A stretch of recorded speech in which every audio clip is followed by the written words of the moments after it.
जय माता दी बहनों। आज ज्येष्ठ अमावस्या के पावन दिन आप सभी सुहागिन महिलाएं वट सावित्री व्रत कर रही हैं। ये व्रत पति की दीर्घायु, अखंड सौभाग्य और सुख समृद्धि के लिए किया जाता है। अब श्रद्धा और भक्ति से वट सावित्री व्रत की पावन कथा सुनिए। बहुत समय पहले मद्र देश में अश्वपति नाम के एक प्रतापी राजा राज्य करते थे। उनके पास धन, वैभव और सुख सुविधाओं की कोई कमी नहीं थी, लेकिन उन्हें संतान सुख प्राप्त नहीं था।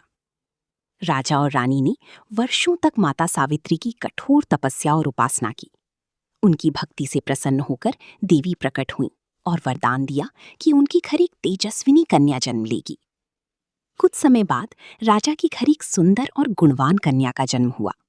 देवी के आशीर्वाद से जन्म लेने के कारण उसका नाम सावित्री रखा गया।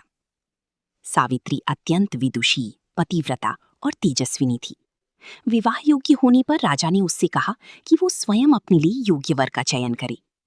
सावित्री वन वन घूमकर एक तपस्वी और धर्मात्मा युवक सत्यवान को पसंद कर लेती है। जब महर्षि नारद को ये बात पता चली तो उन्होंने राजा अश्वपति से कहा, राजन, सत्यवान गुणवान तो है, लेकिन उसकी आयु बहुत कम है। विवाह के 1 वर्ष बाद उसकी मृत्यु निश्चित है। ये सुनकर राजा चिंतित हो गए और सावित्री को समझाने लगे, लेकिन सावित्री ने दृढ़ स्वर में कहा, आर्य कन्या जीवन में केवल एक बार पति का वरण करती है। मैंने सत्यवान को अपने पति के रूप में स्वीकार कर लिया है। सावित्री और सत्यवान का विवाह हो गया।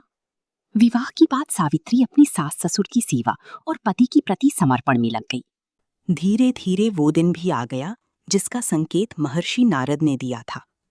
उस दिन सावित्री ने व्रत रखा और अपने पति के साथ वन में चली गई। वन में लकड़ी काटते समय अचानक सत्यवान के सिर में तेज पीड़ा हुई। वो सावित्री की गोद में सिर रखकर लेट गए और कुछ ही क्षणों में उनके प्राण निकल गए।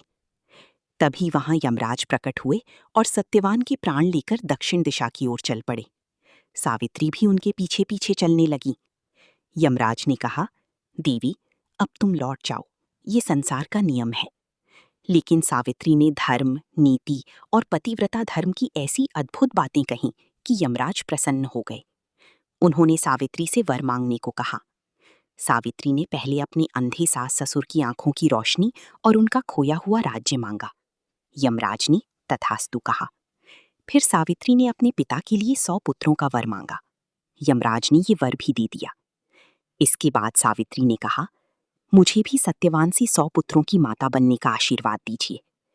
यमराज तुरंत समझ गए कि बिना सत्यवान के ये वरदान पूर्ण नहीं हो सकता।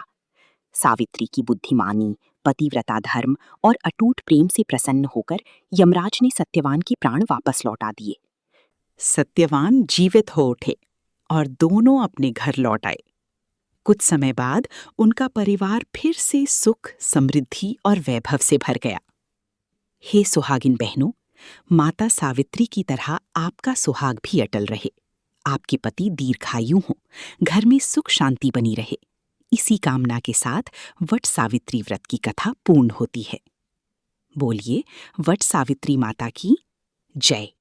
सत्यवान सावित्री की जय।